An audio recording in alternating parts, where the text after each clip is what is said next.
Hello বন্ধুরা, মৈনাক চলে এলাম নতুন একটা ভিডিওতে। আজকে সকালবেলা আমি একটা ভিডিও করেছিলাম, সেখানে আমি জানিয়েছিলাম জিৎ সুন্দর এবং সিরিনের একটা ছবিকে কেন্দ্র করে সেখানে জিতু কামাল সেই ছবিটা ক্যাপচার করে এবং তারপর থেকে কিছু হেটার্স জিতু কামালকে যাচ্ছে তাই কথা বলে যে তাদের সম্পর্কে একজন তৃতীয় ব্যক্তির প্রবেশ। তারা জিতু কামালকে নিয়ে যাচ্ছে তাই এরকমভাবে কমেন্ট করা শুরু করে।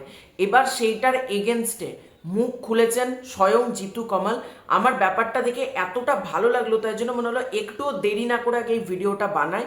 তো সবার ফার্স্টে তোমাদেরকে অনুরোধ করব, তোমরা প্রত্যেকে গোটা ভিডিওটা দেখো। তোমরা অনেকে আছো শুধুমাত্র একটুখানি পার্ট দেখো, তারপর কমেন্ট করো, দিয়ে আবার সেই কথা আমাকে জিজ্ঞাসা করো। তো তোমরা কিন্তু গোটা ভিডিওটা দেখো, তোমাদেরকে গোটা ব্যাপারটা আজকের এই ভিডিওতে জানাবো। জিতু কামাল কি বলেছেন সেটাও তোমাদেরকে জানাবো। তাই সবার ফার্স্টে তোমাদেরকে অনুরোধ করব, চ্যানেলে প্রথমবার হয়ে থাকলে চ্যানেলটাকে সাবস্ক্রাইব করে দিও। তোমাদের যদি ভিডিওটা ভালো লাগে ভিডিওতে একটা লাইক। ব্যাপারটা কি হয়েছে, এই যে শিরিন পাল এবং জিৎ সুন্দর তারা একটা ঘাড়ে হাত দিয়ে ছবি তুলেছে এবং সেই ছবিটা ক্যাপচার করেছে জিতু কামাল।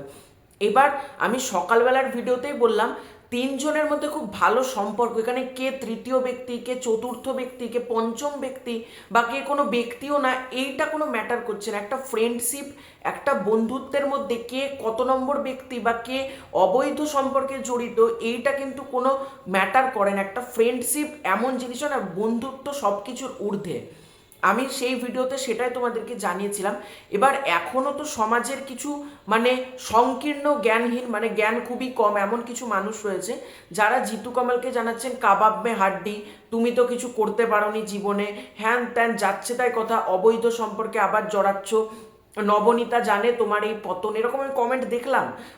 কিছু তাদেরকে বলার নেই, আমি এরকম কমেন্ট দেখলাম। আর ভালো লাগলো জিতু কামাল এটাকে নিয়ে কথা বলেছেন। দেখো অনেক সময় না কথা বলতে হয়, হেটার্সদেরকে যদি বলো না কিছু বলবো না, বলে যাক বলে যাক, একটা পর্যায়ে না এরা থামে না। আমি যখন এটার এগেনস্টে প্রোটেস্ট না করব ততক্ষণ পর্যন্ত কিন্তু আমার প্রতি অ্যাটাক চলে আসবে অপরপক্ষ থেকে। তাই জিতু কামাল ভালো করেছেন পুরো ব্যাপারটা নিয়ে কথা বলে। তো তোমাদেরকে আমি বলছি জিতু কামাল কি বলছেন। আমার এত ভালো লাগলো না কথাটা। তোমার প্রেমিকা না থাকলে লাইসেন্সবিহীন গাড়ি চালাচ্ছ, কত মানুষকে একাকিত্বের মধ্যে ঠেলে দিয়েছেন হিসাব করে দেখবেন। জিৎ শিরিনের মাঝে তৃতীয় ব্যক্তির বিতর্কে তোপ জিতুর সমাজের সংকীর্ণ মানসিকতাকে সরাসরি প্রশ্ন করেছেন জিতু। জিতুকে নিয়ে অনেক ট্রোল, অনেক ক্রিটিসাইজ করা হচ্ছে। এই সমালোচনার জবাব দিতে দেরি করেননি জিতু। নিজের সমাজ মাধ্যমে দীর্ঘ পোস্টে তুলে ধরেন এক তীক্ষ্ণ পর্যবেক্ষণ। জিতু বলছেন, এক দুর্ধর্ষ দর্শনের মধ্যে দিয়ে যাচ্ছি। তোমার স্ত্রী অথবা প্রেমিকা থাকে তাহলে তুমি অন্য মহিলার সঙ্গে সহজে ঘুরতে যেতে পারো, ছবি তুলতে পারো, সেই ছবি পোস্ট করতে পারো, কেউ তোমাকে বিচার করবে না।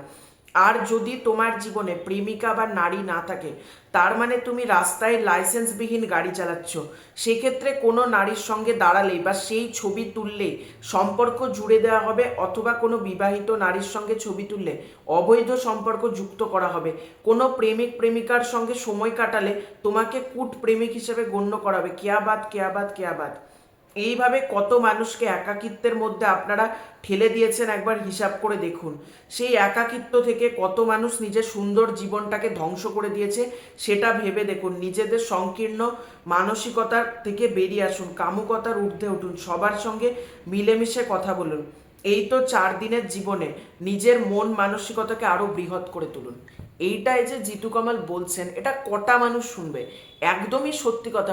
আজকে সমাজটা এতটা নোংরা না, কোনো মেয়েদের সাথে ছবি তুললে সেটাকে খারাপ অ্যাঙ্গেলে ঢুকিয়ে দেওয়া, অবৈধ সম্পর্ক, এই যে একটা মানুষকে একাকিত্বর মধ্যে ঠেলে দেওয়া।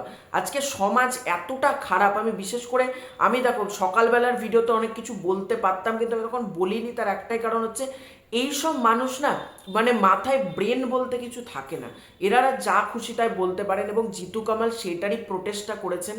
তো আমার এই ব্যাপারটা খুব ভালো লাগলো ওনার এই পোস্টটা দেখে। এই পোস্টটা না অনেকের বোঝা উচিত। শুধুমাত্র সমাজে সোশ্যাল মিডিয়াতে এসেছি 4টে আর্টিস্টকে বাজে কথা বলে নিজেদের নাম বড় জায়গায় নিয়ে যাব, এরকম করে কিছু হয় না।